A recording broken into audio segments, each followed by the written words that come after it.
Jabatan formasi CPNS dengan gaji tertinggi urutan pertama adalah Pranata Komputer atau Auditor atau Penilai di instansi Direktorat Jenderal Pajak. Dasar hukumnya Perpres nomor 37 tahun 2015 tentang tunjangan kinerja pegawai di lingkungan Direktorat Jenderal Pajak. Ini adalah satu-satunya instansi yang memiliki Perpres Tukin terpisah dari kementerian induknya yaitu Kementerian Keuangan dengan nominal tunjangan terendah dengan level pelaksana dimulai dari Rp5.361.800. Jabatan formasi CPNS dengan gaji yang tertinggi urutan kedua, analis kebijakan atau perencana atau auditor di instansi pemerintah Provinsi DKI Jakarta di Pemprov DKI Jakarta ya. Dasar hukumnya Pergub DKI Jakarta nomor 69 tahun 2022 tentang tambahan penghasilan pegawai (TPP) sebagaimana telah diubah beberapa kali termasuk aturan turunannya yang mengatur TPP khusus CPNS dan PNS.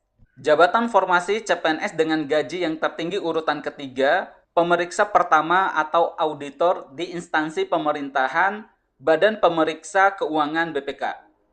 Dasar hukumnya Perpres nomor 188 tahun 2014 tentang tunjangan kinerja pegawai di lingkungan Sekretariat Jenderal dan Kepaniteraan Badan Pemeriksa Keuangan. Jabatan formasi CPNS dengan gaji tertinggi urutan keempat, penyelidik tindak pidana korupsi ahli pertama di instansi Komisi Pemberantasan Korupsi KPK. Dasar hukumnya Perpres nomor 51 tahun 2021 tentang tunjangan kinerja pegawai di lingkungan Komisi Pemberantasan Korupsi. Aturan ini diterbitkan setelah alih status pegawai KPK menjadi aparatur sipil negara ASN. Jabatan formasi CPNS dengan gaji yang tertinggi urutan kelima, perencana ahli pertama atau analis keuangan di instansi BPKP. Dasar hukumnya Perpres nomor 128 tahun 2014 tentang tunjangan kinerja pegawai di lingkungan Badan Pengawasan Keuangan dan Pembangunan yang telah mengalami penyesuaian dan kenaikan secara berkala. Jabatan formasi CPNS dengan gaji paling tinggi urutan keenam, analis anggaran atau analis hukum atau IT staff di Kementerian Keuangan non-DJP. Jadi ini yang selain Direktorat Jenderal Pajak. Dasar hukumnya Perpres nomor 156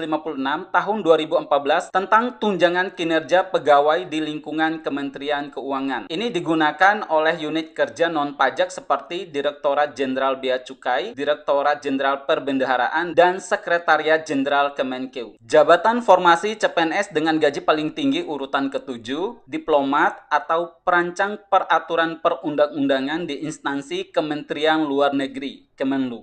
Dasar hukumnya Perpres nomor 31 tahun 2021 tentang tunjangan kinerja pegawai di lingkungan Kementerian Luar Negeri.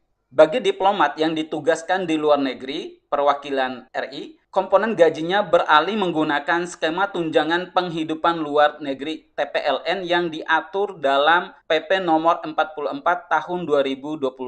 Jabatan formasi CPNS dengan gaji paling tinggi urutan ke-8 adalah analis kebijakan ahli pertama atau perencana di Kementerian Koordinator Bidang Perekonomian. Dasar hukumnya Perpres nomor 121 tahun 2018 tentang tunjangan kinerja pegawai di lingkungan Kementerian Koordinator Bidang Perekonomian. Jabatan formasi CPNS dengan gaji paling tinggi urutan ke-9, Pranata Peradilan atau analis perkara peradilan di instansi Mahkamah Agung. Dasar hukumnya Perpres nomor 8 tahun 2020 tentang tunjangan kinerja pegawai di lingkungan Mahkamah Agung dan badan peradilan yang berada di bawahnya. Jabatan formasi CPNS dengan gaji paling tinggi urutan ke-10, analis hukum arsiparis ahli pertama di Kementerian Hukum dan HAM. Dasar hukumnya Perpres nomor 130 tahun 2017 tentang tunjangan kinerja pegawai di lingkungan Kementerian Hukum dan Hak Asasi Manusia.